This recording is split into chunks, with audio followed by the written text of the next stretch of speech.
एक छोटे से गांव में एक गरीब किसान रहता था। उसका नाम रामू था। रामू बहुत मेहनती इंसान था। वो सुबह से शाम तक खेतों में काम करता था ताकि अपने परिवार का पेट भर सके।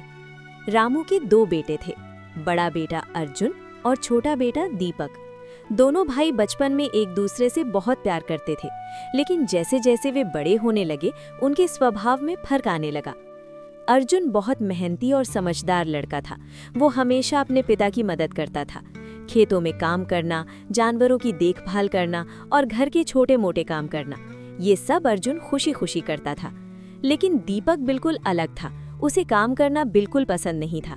वो दिन भर गांव में दोस्तों के साथ घूमता रहता था। बेटा अर्जुन और दीपक, मेहनत ही इंसान की सबसे बड़ी ताकत होती है। जो इंसान मेहनत करता है, भगवान भी उसी की मदद करते हैं। रामू कई बार दीपक को समझाता था कि मेहनत करने वाला इंसान कभी भूखा नहीं रहता। दीपक बेटा, दिन भर यूं ही घूमने से कुछ नहीं मिलेगा। अगर जीवन में आगे बढ़ना है तो मेहनत करना सीखो। लेकिन दीपक को अपने पिता की बातों का कोई असर नहीं होता था। भैया, मुझे खेत में काम करना अच्छा नहीं लगता। दिन भर मेहनत करने से क्या फायदा? दोस्तों के साथ घूमना ज्यादा अच्छा लगता है। एक दिन रामू बहुत बीमार पड़ गया। अब घर की जिम्मेदारी अर्जुन और दीपक पर आ गई। मैं अब बूढ़ा हो रहा हूं बेटा। खेतों की जिम्मेदारी अब तुम दोनों को संभालनी होगी। मुझे तुम दोनों पर भरोसा है कि तुम हमारे परिवार का नाम रोशन करोगे। पिताजी, आप चिंता मत कीजिए। मैं पूरी मेहनत करूंगा और खेतों को संभालूंगा। अब घर की जिम्मेदारी अर्जुन और दीपक पर आ गई। अर्जुन ने बिना देर किए खेतों में काम शुरू कर दिया। वो सुबह जल्दी उठता और देर शाम तक मेहनत करता। दीपक, आओ मेरे साथ खेत में काम करो। अगर हम दोनों मिलकर मेहनत करेंगे तो हमारा खेत बहुत अच्छा हो जाएगा। देखना भाई, मेहनत का फल हमेशा मीठा होता है। लेकिन दीपक को ये सब अच्छा नहीं लगता था। वो सोचता था कि इतनी मेहनत करने से क्या फायदा। एक दिन गांव में एक बूढ़ा साधु आया।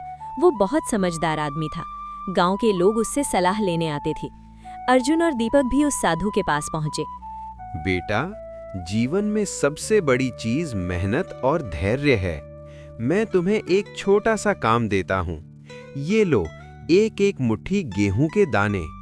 1 महीने बाद आकर बताना कि तुमने इनके साथ क्या किया।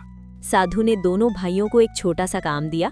उसने उन्हें एक एक मुट्ठी गेहूं के दाने दिए और कहा कि 1 महीने बाद आकर बताओ कि तुमने इन दानों के साथ क्या किया। अर्जुन ने उन दानों को खेत में बो दिया। उसने रोज उन्हें पानी दिया और उनकी देखभाल की। दूसरी तरफ दीपक ने उन दानों को घर के एक कोने में रख दिया और उन्हें भूल गया। 1 महीना बीत गया। जब दोनों भाई साधु के पास पहुंचे तो अर्जुन अपने साथ गेहूं के हरे भरे पौधे लेकर आया, लेकिन दीपक के पास कुछ भी नहीं था। साधु मुस्कुराया और बोला, याद रखना बेटा, जो इंसान मेहनत करता है वही जीवन में आगे बढ़ता है, और जो आलस करता है उसके हाथ हमेशा खाली रह जाते हैं। दीपक को अपनी गलती का एहसास हो गया। उस दिन के बाद उसने ठान लिया कि वो भी अपने भाई की तरह मेहनत करेगा। लेकिन जब पिताजी बीमार हो गए तब मुझे समझ आया कि जिम्मेदारी क्या होती है। मुझे माफ कर दो भैया, अब मैं भी मेहनत करूंगा। आज से मैं भी खेत में काम करूंगा और पिताजी की मदद करूंगा।